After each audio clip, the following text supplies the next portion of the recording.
Have you ever heard of someone who dated 5 different men in 5 different states, moved among them freely, smiled through 5 different love stories, and never not even once got caught? This is the real story of a girl called Chisom. Chisom Nwabawisi did not look like someone who would ever run such a complicated love life. She had a soft face, gentle eyes, and a calm voice that made people relax around her. People trusted her quickly. People liked her easily. But inside her heart, she carried something that nobody saw, a fear of choosing wrong. Her father always told her, "My daughter, be careful with men." Her mother always said, "My daughter, love is sweet, but shine your eyes." So Chisom grew up in the middle. She wanted love, but she didn't want pain. She wanted attention, but she didn't want control. She wanted care, but she didn't want betrayal. And because she didn't know which kind of man to choose, she ended up choosing all 5 types without meaning to. It began the night she sat inside a bus leaving a worker at 9:47 p.m. Rain tapped the window. The road glistened like black glass. People were sleeping, but Chisom was wide awake, staring into darkness like she could see her past playing in front of her. She held her small black bag tightly. She whispered to herself, After everything, I still ended up with the wrong one." Her chest felt heavy. Her heart felt tired. But she kept her face calm. To understand how she reached that night bus, you must understand the girl she used to be. Her parents loved each other loudly, too loudly. They laughed loudly, argued loudly. Chisom grew up watching love look sweet in the morning and bitter at night. So she decided early, I will never let one person have full control over my heart. But she didn't plan to date many men. She didn't want to break hearts. She only wanted peace. But life had other plans. One afternoon in school, she heard 2 girls talking in low voices. "Dating someone in the same town is stress," one said. "Date someone in another state. They can't disturb you too much." Chisom didn't react. She didn't smile. She didn't say anything. But that idea entered her mind like a seed. That night she wrote in her diary, "Love is easier when distance is there." She didn't know that this distant love idea would later shape her whole life. She never planned to have 5 boyfriends. They came naturally one after the other, in different seasons of her life. Each man saw something different in her. One saw peace, one saw excitement, one saw intelligence, one saw beauty, one saw future. And because they all lived in different states, none of them ever came close enough to suspect anything. She wasn't doing it for money. She wasn't doing it to deceive anyone. She just wanted to experience love in 5 different ways, trying to understand what exactly she was looking for. To control her life and avoid trouble, she made simple rules. 1. Never date 2 men in the same city. 2. Never visit 2 men in the same week. 3. Save their names with state names, not real names. 4. Don't post her location. 5. Don't accept gifts she cannot hide. 6. Give each man a different part of herself. 7. Never fall in love. These rules protected her, but they also blinded her. Her first boyfriend came from Enugu. A simple man, a gentle man, a peaceful man. He worked in a printing press.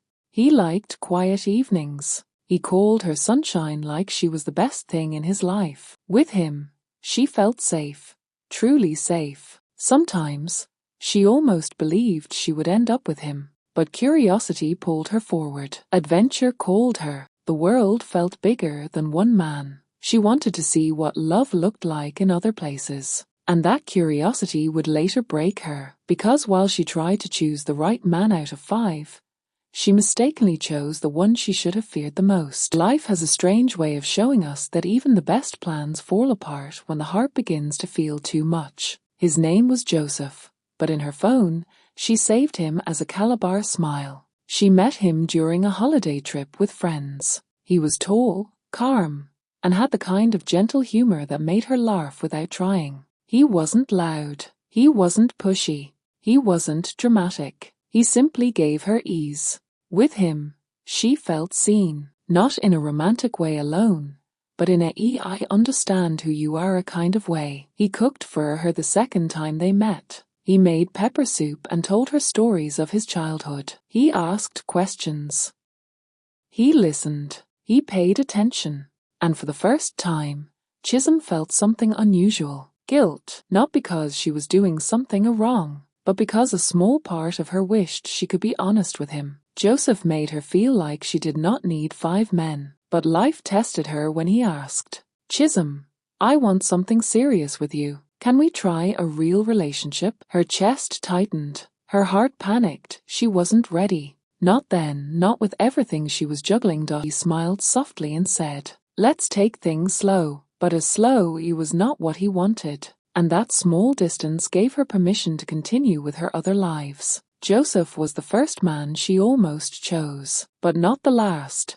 Lagos brought a different type of love. The man she had in Lagos, Tunde, was bold, confident, and full of energy. He worked in tech, lived in a clean apartment in Lekki, and loved to spoil her. He called her every morning. He sent her money without asking. He took her on dates to places she had only seen on Instagram. With Tunde, she felt alive. But Tunde was also very observant, too observant. One afternoon, he said something that almost made her heart jump out of her body. Babe, you always seem busy when you travel. Sometimes it feels like I only get half of you." Chisom froze for a second. She smiled and replied calmly, "It's school and stress. Nothing more." But Tunde wasn't convinced. He didn't argue, but she could see it in his eyes. He was watching her closely. One day, he asked to follow her to a worker for a quick weekend. She declined. She lied that her hostel was under renovation. Tunde didn't push, but his silence scared her. That was the first time she realized, this Lagos man can catch me if I don't plan well. Her rules saved her again, but her mind never forgot that close call. Asarber was a quiet chapter in her story, but an important one. His name was Charles, a gentle, humble businessman who ran a small clothing shop. He wasn't rich, he wasn't flashy, he wasn't dramatic, but he was kind. Whenever she visited, he treated her like a queen. He gave her joy in simple ways: walks, laughter, long discussions, quiet moments. Charles believed in love, pure love, simple love, honest love, and that was what made their relationship dangerous. Because Charles loved with his whole heart, and Chisom knew she could never give him that same heart back. There was a day he told her, "I see my future with you. I want you to be my wife someday." Her hands went cold. Her stomach tightened. Charles was too real, too genuine, too trusting. Chisom respected him, but she knew she wasn't the person he thought she was. He deserved someone who wasn't living 5 different lives. So she kept her distance softly, gently, respectfully. But sometimes, when she lay awake at night, she wondered privately, maybe this is the man I should choose. She didn't know how painful that thought would become later. Abuja. If the other states were chapters, Abuja was the fire that burned the book. His name was Richard. Handsome, expensive, mature, influential, and he knew exactly how to talk to a woman. He spoke with confidence, moved with pride, spent money like water, and treated her like a queen every time she visited. But Richard was dangerous because he was just like her.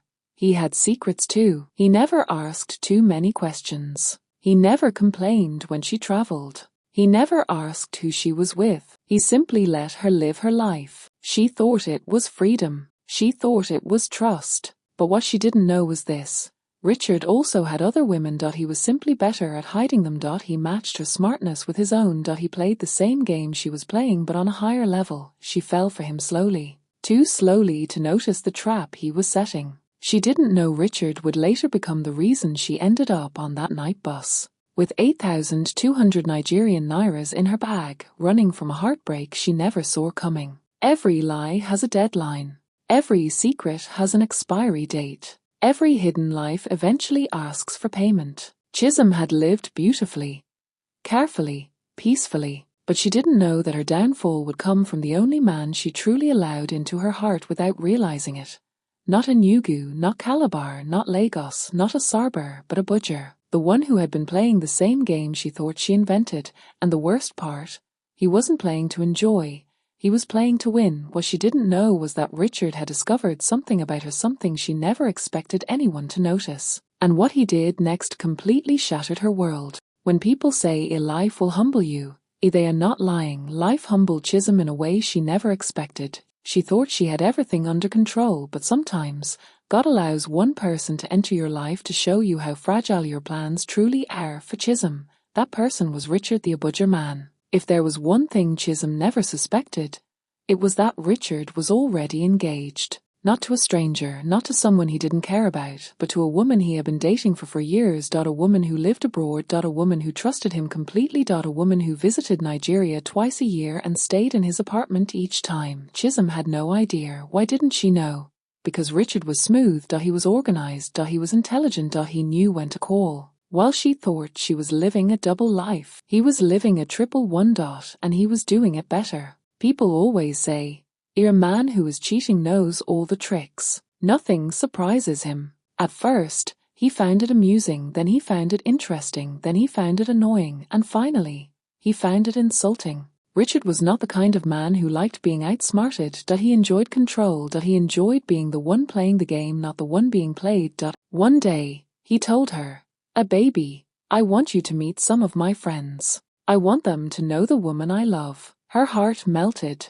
She thought she had finally won the heart of the big man. She thought she was finally becoming serious with someone, but she didn't know this was the beginning of her downfall. The friends he wanted her to meet were not just friends. They included his cousin, who knew his real relationship, his co-worker, who knew his fiancée abroad, and one of his close female friends, who personally disliked Chisom.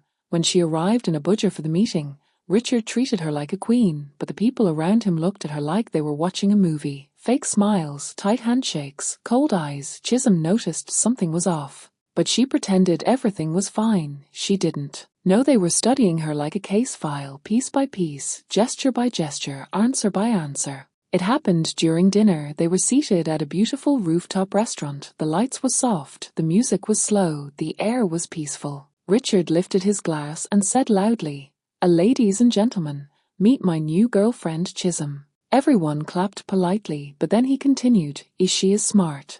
She is beautiful, and she is very good at managing her time, especially when she's dating 5 men in 5 states. The table went silent. Chisom's hand began to shake. Her heart dropped to her stomach. Her throat went dry. She whispered to Richard, "What are you saying?" He smiled. A cold, proud smile. "You thought I didn't know.